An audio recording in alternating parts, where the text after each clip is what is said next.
Welcome to Networking RX, a podcast devoted to helping business professionals like you enhance your networking skills in order to become more proficient giving and receiving quality business referrals and improving the overall quality of your life and the lives of those around you. The Networking RX podcast is a production of AmSpirit Business Connections, an organization whose mission is to empower business success through networking. Imagine a world where everything flows, everything's effortless, and you feel you're attracting everything you desire in life, almost like magic. Imagine that obstacles are nothing but ladders to growth, opportunities to shine brighter. That's how Anya Hulsman sees life and how she coaches her clients so they create their own beautiful, fulfilling, and abundant lives. Business owners work with Anya. They find themselves, when they work with her, they find themselves earning more, straining less, achieving more personal satisfaction, and finding inner peace. She became a coach in 2010, and she hasn't looked back from that, which I think is great. She's had more than 300 clients on a one-to-one basis and helped them tap into her geekiness, and we'll get into that, and life experiences. Through this, she's developed her own methodology that focuses on wealth, health, and relationships as the three cornerstones. And obviously, this is a podcast about relationships, so that has attracted me to getting her on here. But she is a devoted wife, mother of two kids. I've learned in talking to her before we got started.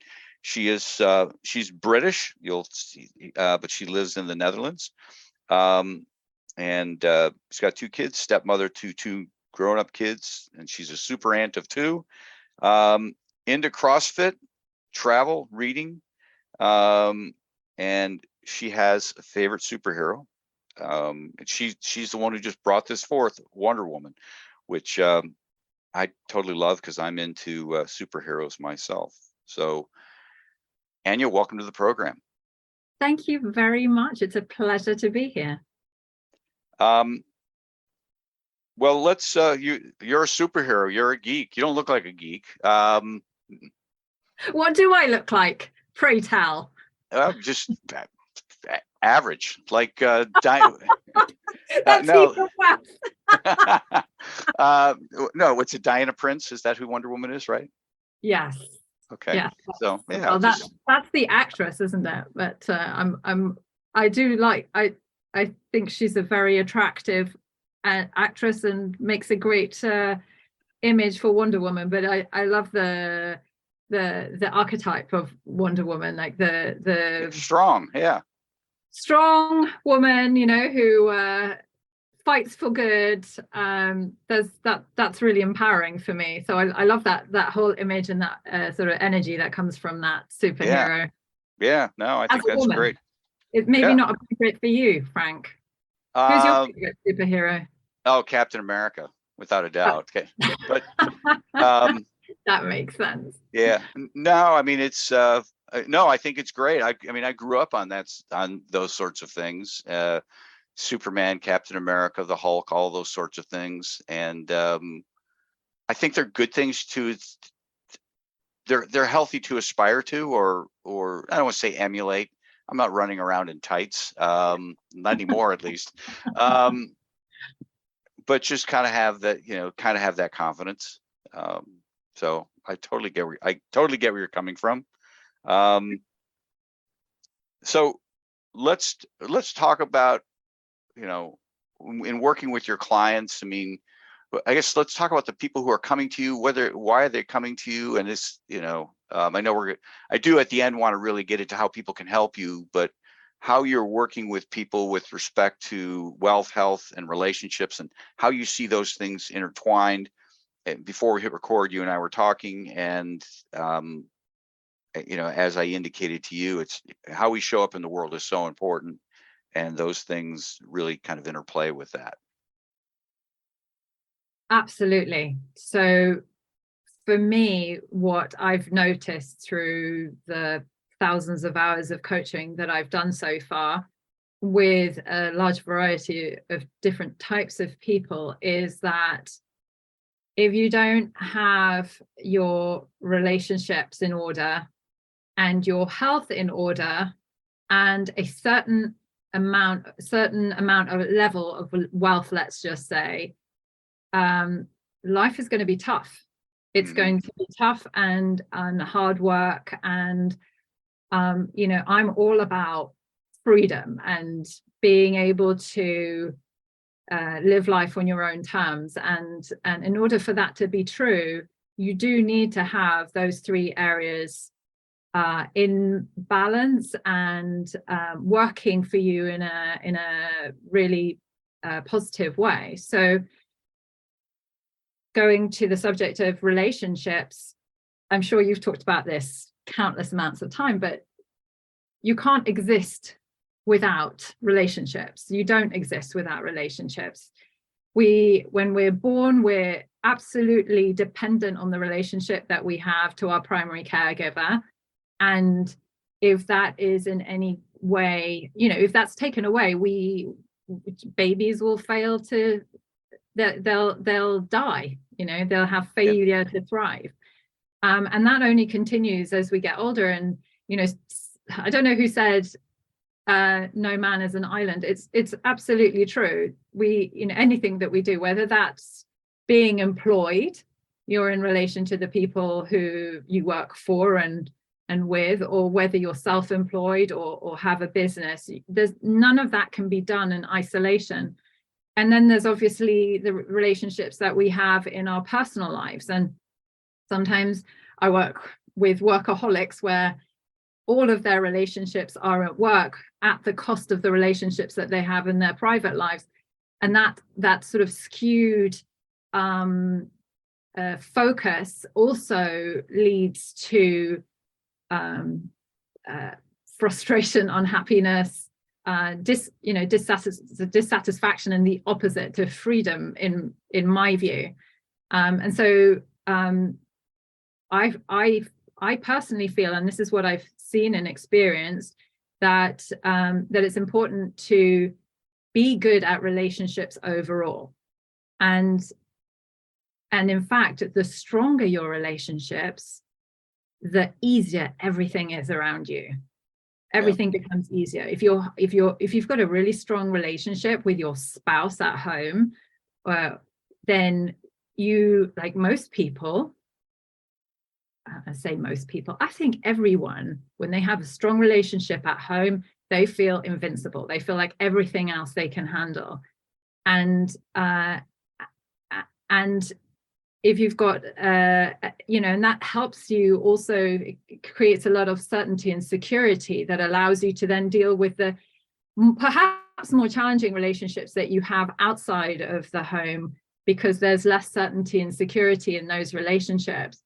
But certainly if you are able to understand people and understand what motivates them and understand and appreciate the differences between people, then the world is your oyster. And then in terms of the other two areas, you have, if we think about health, the ultimate truth is if you have bad health, if you have poor health, you have nothing. Everything becomes then focused on your health and survival. And then it becomes extremely difficult to develop new relationships or to do anything outside of yourself, because your whole life becomes focused on that one thing. And the majority of us luckily don't have such acute health problems, but we do have suboptimal health, which is it can hobble us.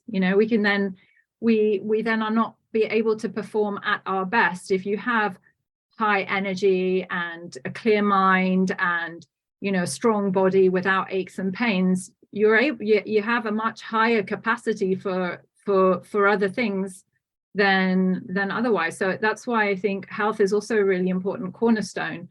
I just want to jump in here real quick, because I totally agree with you. Just I guess one of my little, it's not a deep dark secret, but I weigh myself every Monday. Every Monday I weigh myself. And just kind of as a way of keeping track of where I'm at.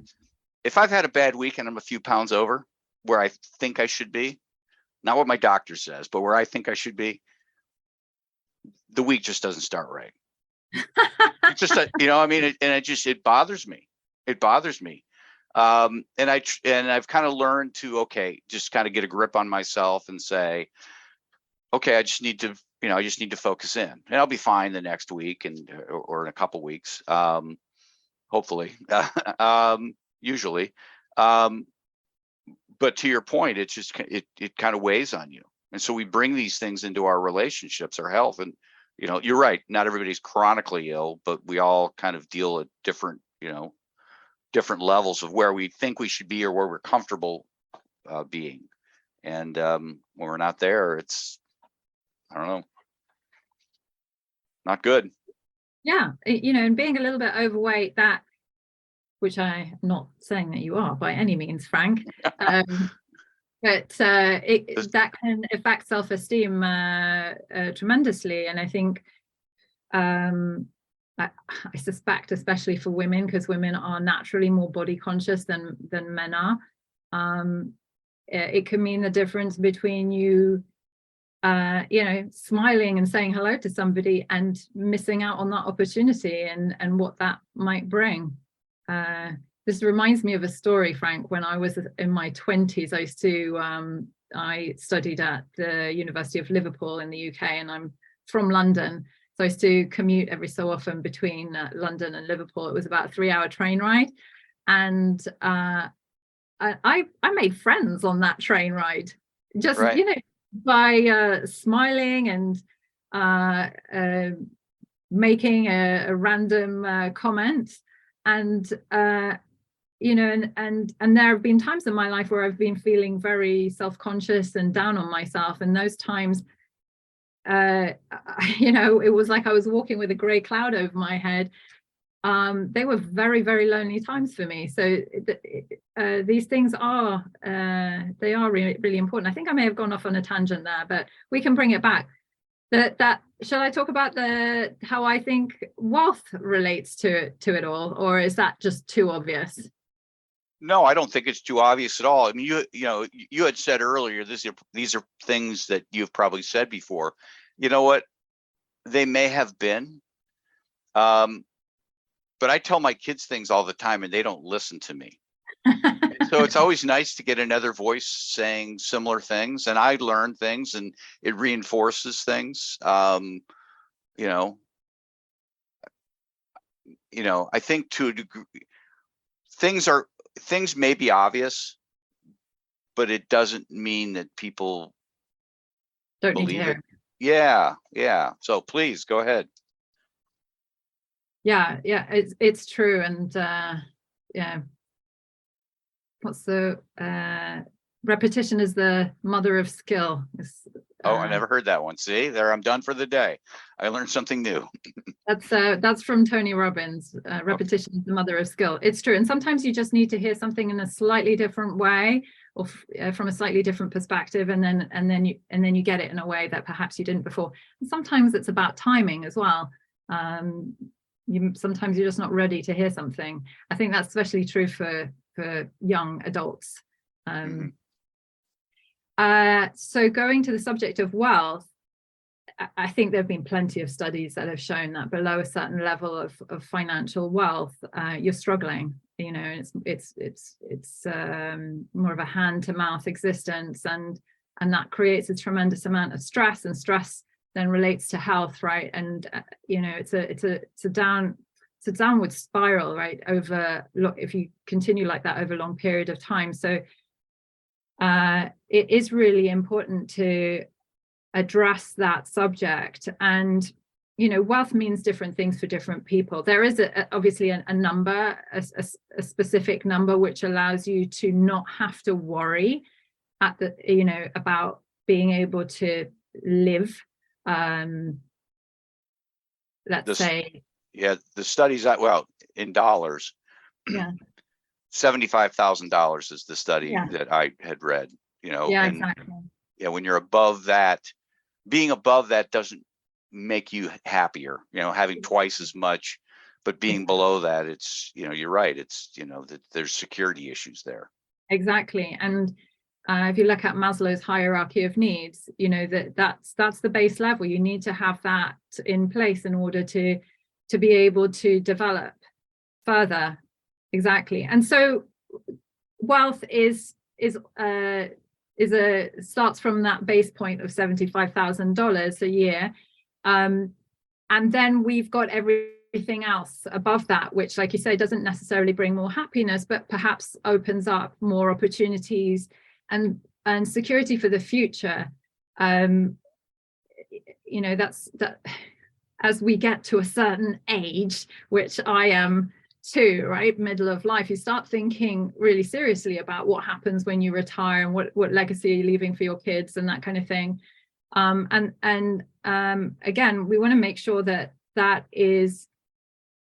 you create what you create what you want and need in life, right? And that can be different things for different people. It by no means, I don't think everybody needs to become a millionaire or a billionaire.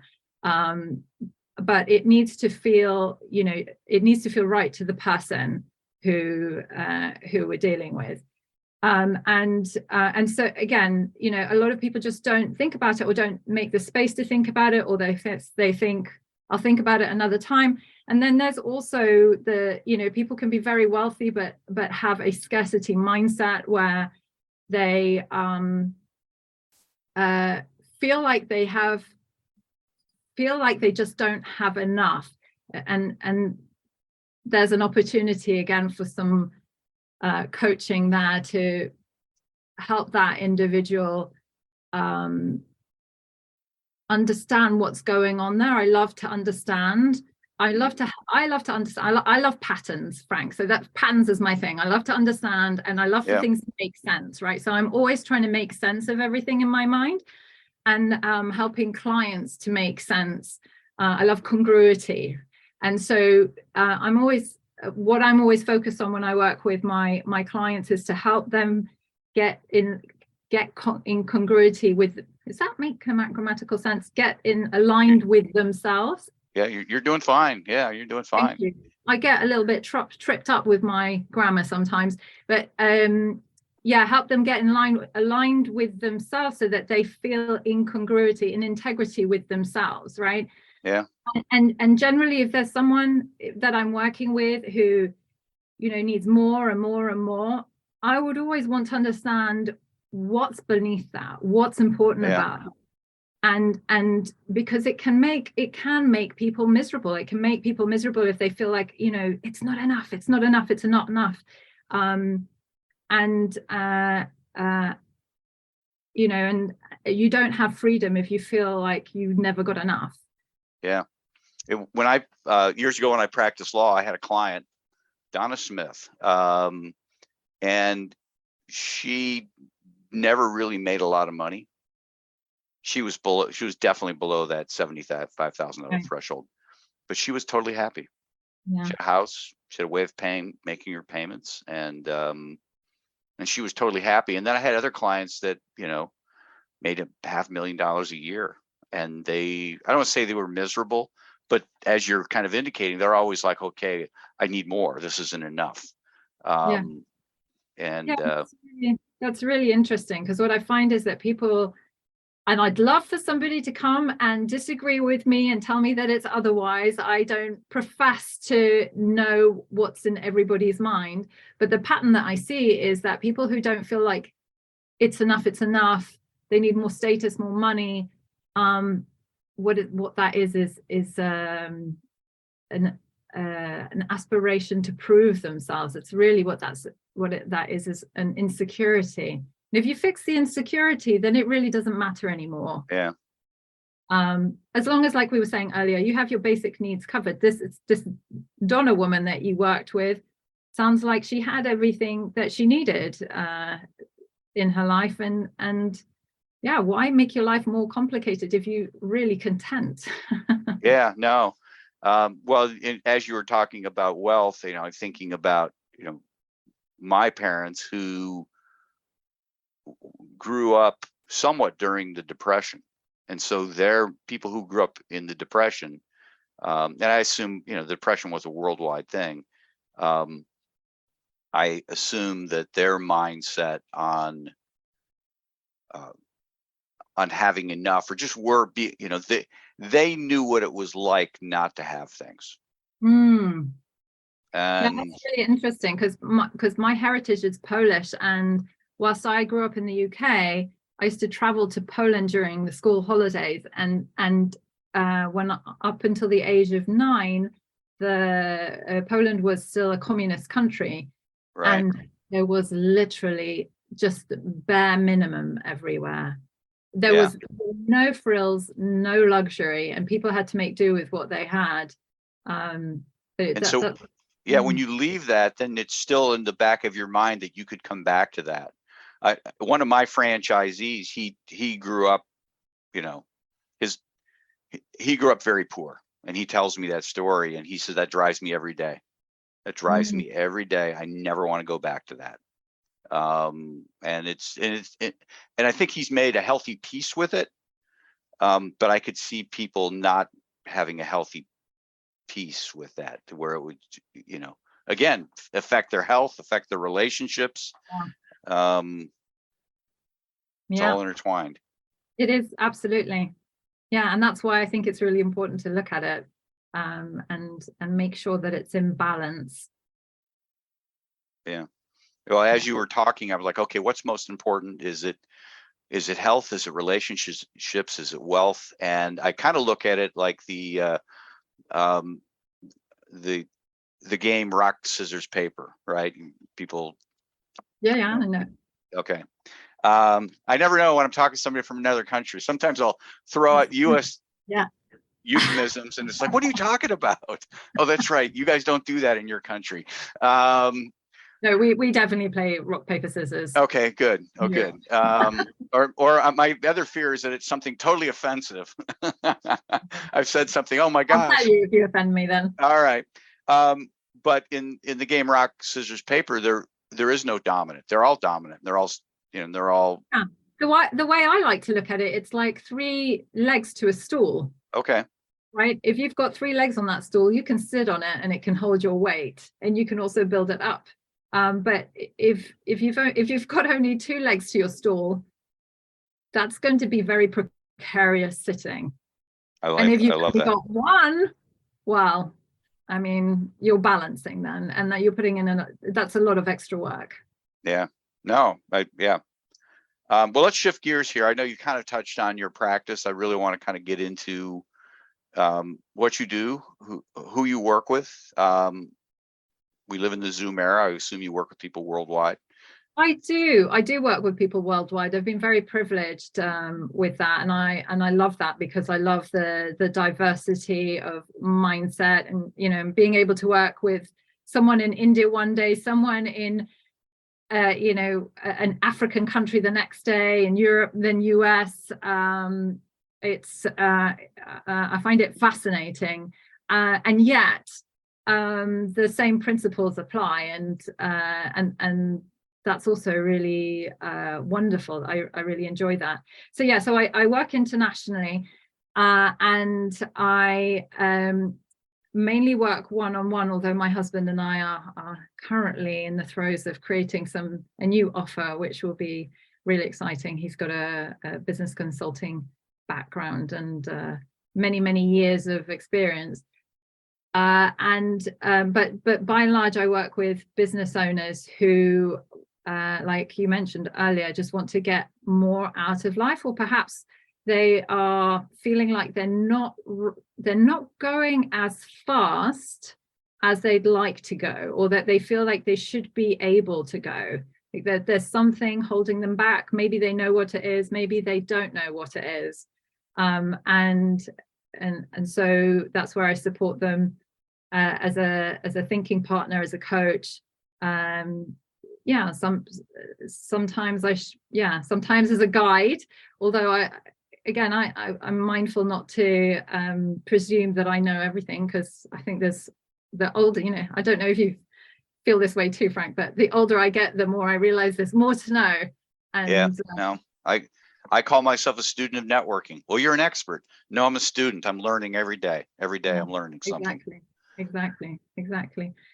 You know, and for me, I have a very compassionate way of working. So you get some coaches who are very much like the stereotypical personal trainer, where they shout at you from the sides and tell you what to do and do it faster, do it harder, now 10 more. And that's not how it works. It's not who I am, right? So you gotta be congruent with who you are, and that's not who I am. But I do like to challenge people and take them outside of their comfort zone, because that's where we really grow. And I also feel like part of my secret sauce is being able to think outside of the box and come up with creative options that again my clients might not have thought of before. Yeah. Back to the three-legged stool, do most of your clients, or I guess what proportion of your clients, come to you for health, wealth, relationship type things? I mean, I assume it's always one thing. Hey, there's a broken leg on somebody's stool. Maybe they're all broken, but it's usually something's leading the way. Yeah, that's true. And I'd say that the majority of the time it's a combination of two at least. Right. It might be, might be my business is doing well, but I